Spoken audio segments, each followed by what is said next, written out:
Hello students and parents, welcome to my channel. ये है e learning platform.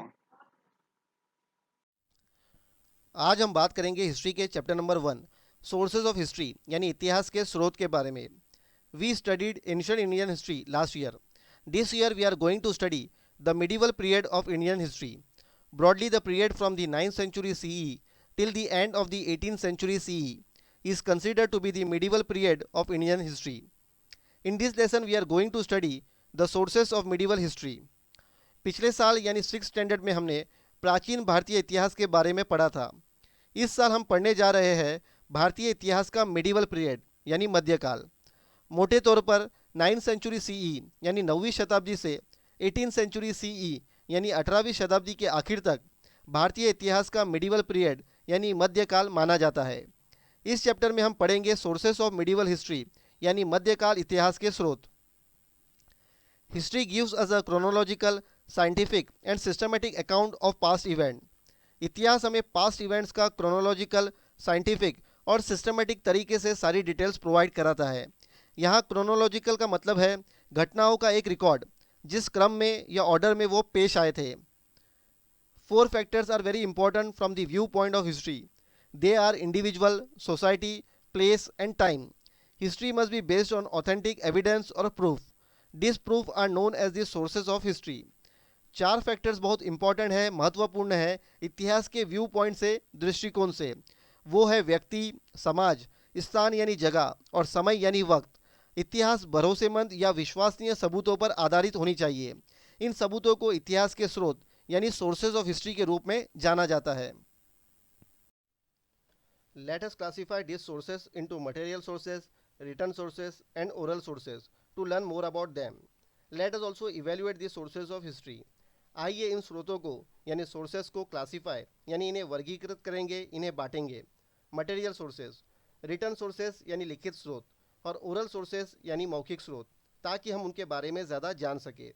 और हम सोर्सेज ऑफ हिस्ट्री यानी इतिहास के स्रोत को इवेलुएट करेंगे, इनका जायज़ा लेंगे। We have to consider many factors related to the historical event that we want to study. It is necessary to support our study with historical sources.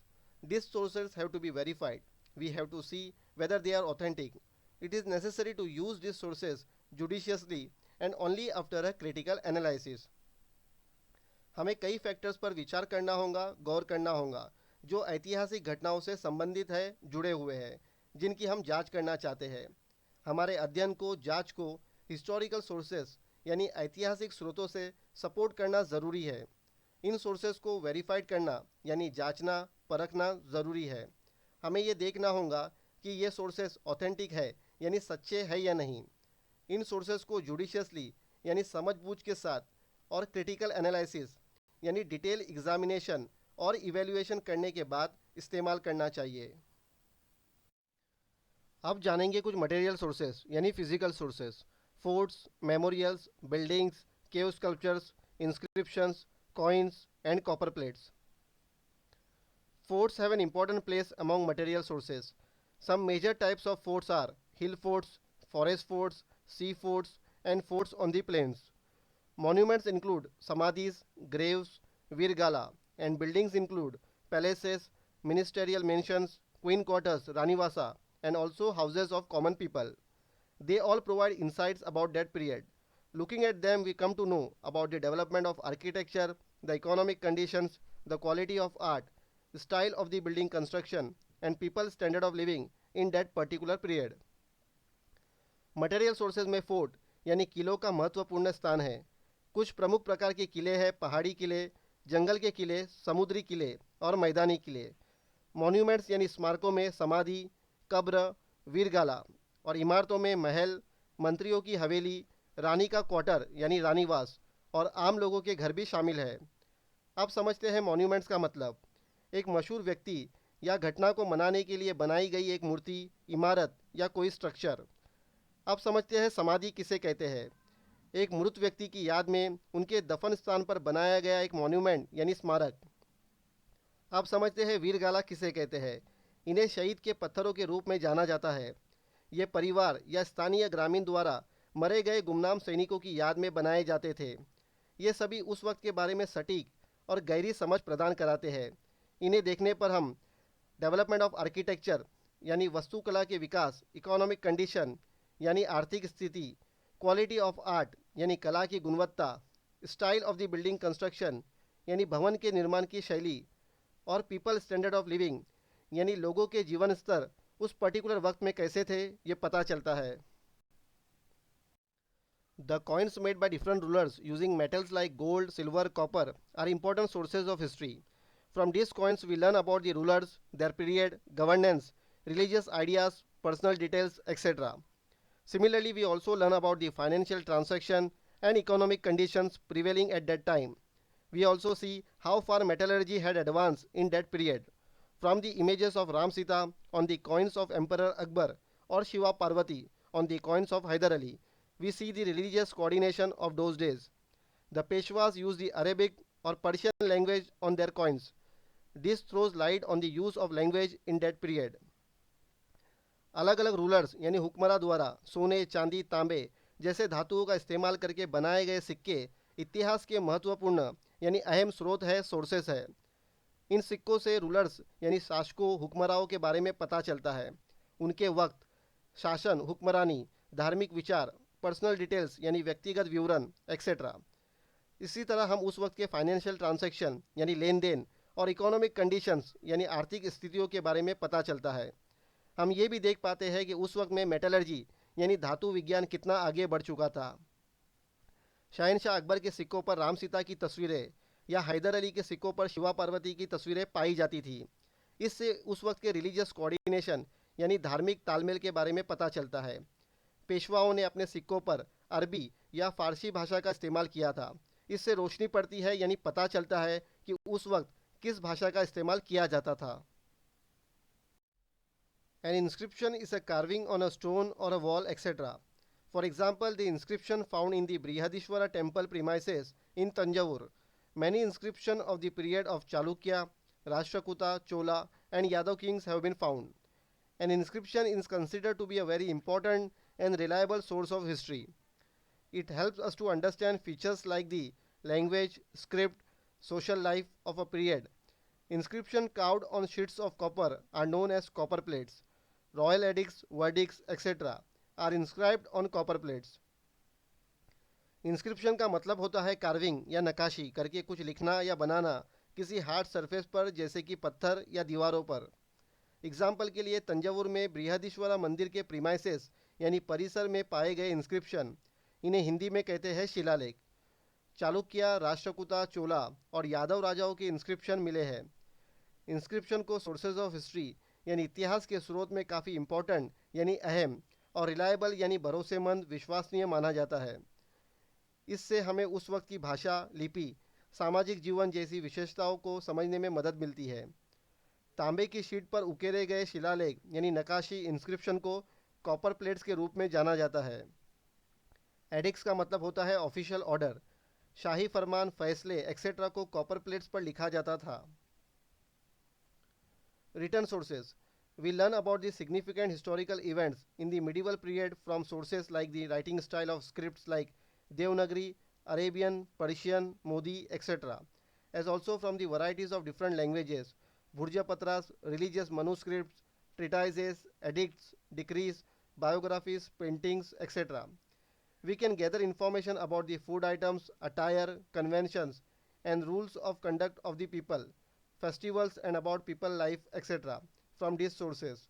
Sources of this type are called written sources of history. हमने medieval period यानी मध्यकाल में significant यानी महत्वपूर्ण historical events यानी ऐतिहासिक घटनाओं के बारे में जाना इन सोर्सेस के ज़रिए, जैसे कि स्क्रिप्ट्स यानी लिपि, जैसे कि Devanagari, Arabian, Persian, Modi etcetera. इनके साथ साथ अलग अलग भाषाओं की किस्में, भुर्जापत्रास यानी पेड़ के अंदरूनी हिस्सा जिससे लिखने के लिए इस्तेमाल किया जाता था, रिलीजियस मनुस्क्रिप्ट्स यानी धार्मिक किताबें। ट्रिटाइजेस का मतलब होता है किसी एक सब्जेक्ट पर फॉर्मली यानी सिस्टमेटिकली लिखना। एडिक्स यानी किसी ऑथोराइज पर्सन द्वारा जारी किया गया फरमान या ऐलान। डिक्रीज का मतलब है एक सरकारी हुक्म जो लीगल है यानी कानूनी है। बायोग्राफीज यानी आत्मकथाएँ, पेंटिंग्स एक्सेट्रा। हमें इन सोर्सेस यानी स्रोतों से फूड आइटम्स यानी खाद्य पदार्थों, अटायर यानी पोशाक, कन्वेंशन यानी आम लोगों द्वारा एग्रीड और एक्सेप्टेड नॉर्म्स और नियम जो लोगों द्वारा फॉलो किए जाते थे, त्योहारों और लोगों के जीवन एक्सेट्रा के बारे में जानकारी इकट्ठा कर सकते हैं। इस प्रकार के सोर्सेज को कहते हैं return sources of history. During this period, travelers from other countries came to India. They have written travelogues or accounts of their travels. Some of them are Al-Biruni, Ibn Battuta, Nicolau Menuki, Babar's biography, Sri Shiv Bharat, or the Sanskrit biography of Shivaji Maharaj, composed by the poet Parmanand, as well as various others' biography of different rulers and their correspondence help us to understand the policies and administrative system of the rulers and their diplomatic relation with others. इस दौरान दूसरे देशों से travellers यानी यात्री India में आए थे। उन्होंने ट्रेवलॉग्स यानी सफ़रनामा या अपनी यात्रा का लेखा जोखा लिखा था। उनमें से कुछ है अल बिरूनी, इब्ने बटूता, निकोलाओ मेनुकी, बाबर्स की बायोग्राफी यानी आत्मकथा, श्री शिव भरत या कवि परमानंद द्वारा रचित शिवाजी महाराज की संस्कृत जीवनी और अलग अलग रूलर्स की हुक्मरानों की आत्मकथाएं और उनके व्यवहार, उनकी पॉलिसीज़ यानी नीतियों और एडमिनिस्ट्रेटिव सिस्टम यानी प्रशासनिक प्रणालियों और दूसरे लोगों से डिप्लोमेटिक रिलेशंस को समझने में मदद मिलती है। डिप्लोमेटिक का मतलब है किसी डिफ़िकल्ट सिचुएशन को अच्छी तरह से हैंडल करना, कंट्रोल करना, बिना किसी को अपसेट करे। त्वारीख और तारीख means the sequence of events. त्वारीख written by Al Biruni, Ziauddin Barani, Maulana Ahmad, Yahya bin Ahmad, Mirza Haidar, Bhimsen Saxena etcetera are available. त्वारीख या तारीख का मतलब है सीक्वेंस ऑफ इवेंट्स यानी घटनाओं को, इवेंट्स को उस ऑर्डर में लिखना जिस ऑर्डर में वो ऑकर हुए हैं, पेश आए हैं। बखर is a type of Chronicle that originated in Maharashtra. Chronicles help in understanding aspects like the contemporary political happenings, linguistic transaction, cultural life, social condition, etc. Many of the chronicles in Marathi were written many years after the event had occurred. As a result, they are seen to rely on hearsays. Some of these chronicles are माही कवातीची बखर, सभासद बखर, चिटणीसाची बखर, भाऊसाहेबाची बखर, etc. The works of contemporary Western historians like Robert Arm, M.C. Sprengel, and Grand Duff are also important. बखर एक प्रकार का Chronicle है जिसका ओरिजिन महाराष्ट्र में हुआ था। इसे नॉर्मल लैंग्वेज में लिखा जाता था इवेंट्स के ऑर्डर में या उनके ऑक्यूरेंस के हिसाब से। क्रॉनिकल्स की मदद से कॉन्टेम्पररी पॉलिटिकल हैपनिंग्स यानी उस वक्त में घटित राजनीतिक घटनाएं, लिंग्विस्टिक ट्रांसैक्शन यानी ट्रांसैक्शनल लैंग्वेज ऐसी भाषा जिसका इस्तेमाल करके ट्रांसैक्शन किए जाते थे, कल्चरल लाइफ यानी सांस्कृतिक जीवन, सोशल कंडीशन यानी सामाजिक स्थिति के बारे में पता चलता था। मराठी में कई क्रॉनिकल्स घटनाओं के होने के कई सालों बाद लिखे जाते थे। इस वजह से अफवाहों पर भरोसा किया जाता था। इनमें से कुछ क्रॉनिकल्स है माही कवातीची बखर, सभासद बखर, चिटणीसाची बखर, भाऊसाहेबाची बखर एक्सेट्रा। Robert arm, M.C. स्प्रेंगल और ग्रैंड डफ जैसे कॉन्टेम्पररी यानी समकालीन यानी उस वक्त के पश्चिमी इतिहासकारों की रचनाएं भी बहुत महत्वपूर्ण है, इम्पॉर्टेंट है। Oral sources we understand various aspects of folk life through folk literature traditionally passed on from generation to generation. Some examples are ovis, folk songs, povadas, folk tales, legends and myths. Such type of sources are called oral sources of history. हम लोग जीवन के अलग अलग पहलुओं को पारंपरिक रूप से पीढ़ी दर पीढ़ी लोक साहित्य के माध्यम से समझाते हैं. कुछ एग्जाम्पल्स है ovis, folk songs, powadas, folk tales, legends and myths. इन सोर्सेज को ओरल सोर्सेज ऑफ हिस्ट्री कहा जाता है. ओविस मराठी में एक पोएम का फॉर्म है. फोक सॉन्ग्स यानी लोकगीत. पोवाड़ा मराठी में एक पोएम का फॉर्म है जिसका मतलब होता है टू ग्लोरीफाई यानी तारीफ करना. इनका इस्तेमाल होता है किसी चीज़ के बारे में अवेयरनेस क्रिएट करने के लिए. फोक टेल्स यानी लोक कथा. लीजेंड्स का यहाँ मतलब है किसी एक व्यक्ति या जगह पर ट्रेडिशनल स्टोरी या ग्रुप ऑफ स्टोरीज कहना. यहाँ पर मेन कैरेक्टर यूजुअली किंग्स या हीरोज़ होते हैं. मिथ्स का यहाँ मतलब है पास्ट में कही गई स्टोरीज जो गॉड्स और सुपर नेचुरल हीरोज़ पर होती है. यहाँ पर मेन कैरेक्टर गॉड्स या सुपर नेचुरल हीरोज़ होते हैं. History is written with the help of the three types of sources mentioned above. Even after it has been written down, research on it goes on continuously. New sources and information comes to light through this research. Then history has to be rewritten accordingly. we can see that our history books and those of our parents and grandparents differ to a certain extent. ऊपर बताए गए 3 प्रकार के sources की मदद से इतिहास लिखा जाता है. लिखे जाने के बाद भी इस पर लगातार रिसर्च शोध जारी रहता है. इस शोध के माध्यम से नए सोर्सेस और जानकारी सामने आते हैं. फिर उसी के अनुसार इतिहास को फिर से लिखा जाता है. हम देख सकते हैं कि हमारे इतिहास की किताबें और हमारे माता पिता और दादा दादी की किताबें कुछ हद तक के अलग होती है. Evaluating the sources of history. इतिहास के सोर्सेस यानी स्रोत को परखना, जज करना, उन्हें इवेलुएट करना. It is necessary to take certain precaution before using this sources of history. We have to examine their authenticity and see which are genuine and which are fake. Their quality can be determined with the help of internal standard. We also have to study the integrity of the writers, their personal interests, the period in which they live, and the political pressure on them. It is also important to see whether they rely on hearsay or give an eyewitness account. We need to consider the exaggeration, metaphors, and other literary devices they use. Their information has to be verified with the help of other contemporary sources. The information may be one sided, contradictory, or exaggerated. It has to be seen in a proper perspective. The sources have to be subjected to a critical analysis. The author's impartiality and neutrality are very important in writing history. इतिहास के इन sources यानी स्रोतों का इस्तेमाल करने से पहले कुछ सावधानियां बरतना ज़रूरी है. हमें उनकी सच्चाई की जांच करनी होगी और देखना होगा कि कौन असली है और कौन नकली. उनकी क्वालिटी को इंटरनल स्टैंडर्ड की मदद से तय किया जा सकता है.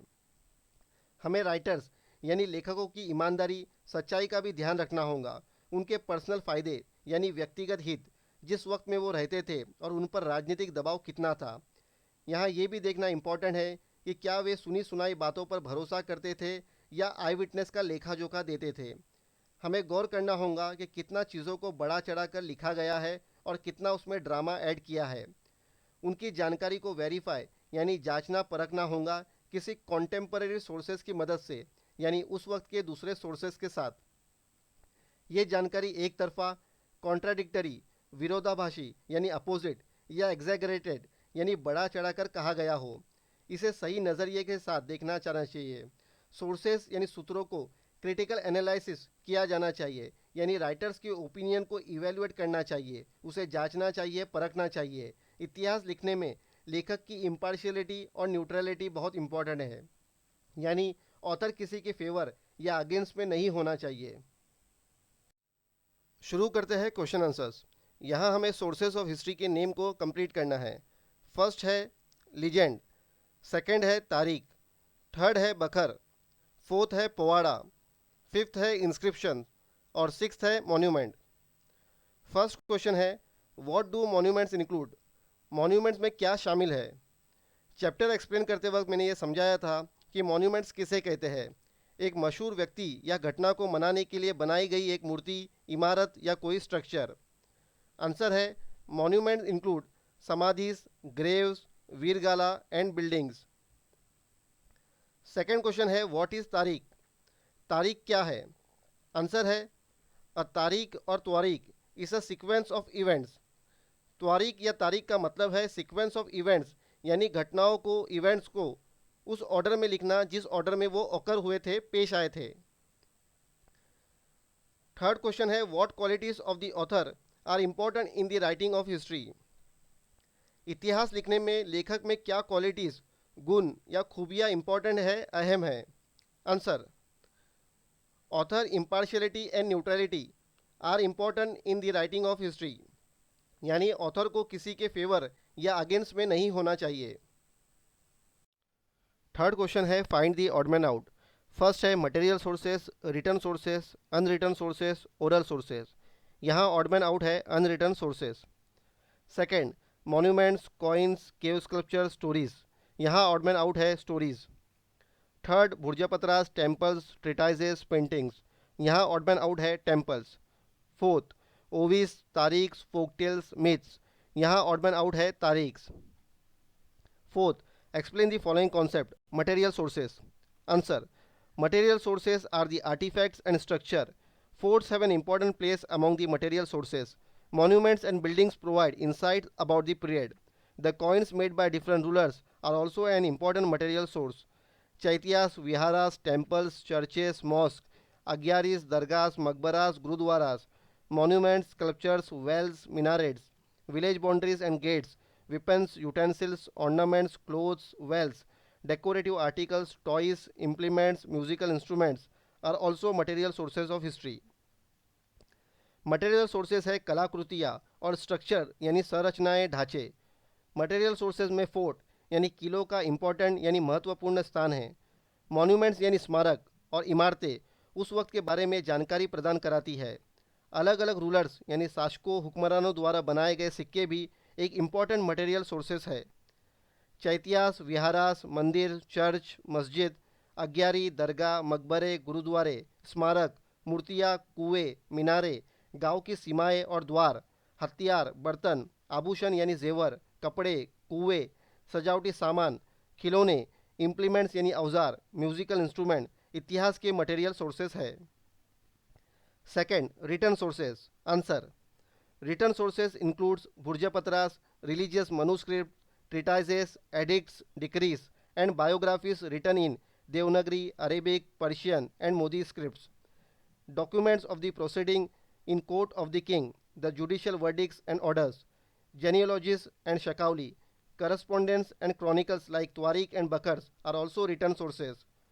These written works give information about the social life, festival, convention, and rules of conduct, economy and political policies, administration, and interstate relations. Return sources यानी लिखित स्रोतों में शामिल है बुर्जपत्रास, रिलीजियस मनुस्क्रिप्ट, ट्रिटाइजेस, एडिक्ट्स, डिक्रीज और बायोग्राफीज यानी आत्मकथाएं जो लिखी गई थी देवनागरी, अरेबिक, पर्शियन और मोदी स्क्रिप्ट में. इन सभी की मीनिंग्स आपको चैप्टर के एक्सप्लेनेशन में बताई गई है. बादशाह यानी राजा की अदालत में होने वाली कार्रवाई के दस्तावेज, अदालत के फैसले और हुक्म यानी ऑर्डर्स. जेनोलॉजिस्ट को हिंदी में कहते हैं वंशावली यानी कई पीढ़ियों से एक परिवार का इतिहास, या कह सकते हैं कि किसी व्यक्ति, परिवार या समूह के पूर्वज से वंश का लेखा जोखा. शकावली यानी डेट के साथ घटित घटनाओं का रिकॉर्ड. करस्पॉन्डेंस यानी व्यवहार और क्रॉनिकल्स यानी सीरीज ऑफ इवेंट्स का रिकॉर्ड जैसे कि त्वारीख और बखर्स जो रिटर्न सोर्सेज है. इस रिटर्न वर्क से सामाजिक जीवन, त्यौहार, सम्मेलनों और आचरण यानी रहन सहन के नियमों यानी कानूनों के बारे में जानकारी मिलती है.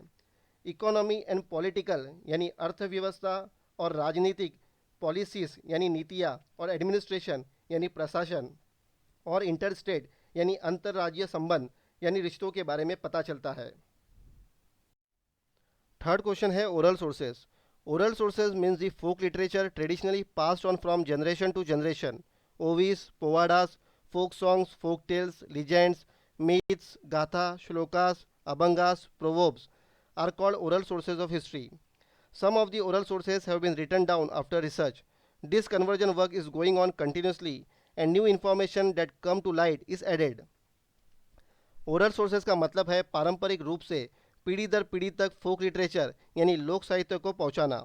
ओविस, पोवाड़ा, लोकगीत, लोक कथाएँ, लीजेंड्स, मिथ्स, इनका मतलब आप लोगों को ऑलरेडी चैप्टर के एक्सप्लेनेशन के दौरान बताया गया है. गाथा एक संस्कृत टर्म है जिसका इस्तेमाल किसी सॉन्ग्स या वर्ड्स के लिए किया जाता है. श्लोक यानी वर्ड्स. अभंग हिंदू भगवान विट्ठल की स्तुति यानी तारीफ में गाई जाने वाली भक्ति कविता का एक रूप है. प्रोवर्ब्स यानी कहावतें. इन सभी को ओरल सोर्सेस कहा जाता है. कुछ ओरल सोर्सेस को रिसर्च यानी शोध के बाद लिखा गया है. ये कन्वर्जन का काम लगातार चल रहा है और जो नई जानकारी सामने आती है उन्हें जोड़ा जा रहा है.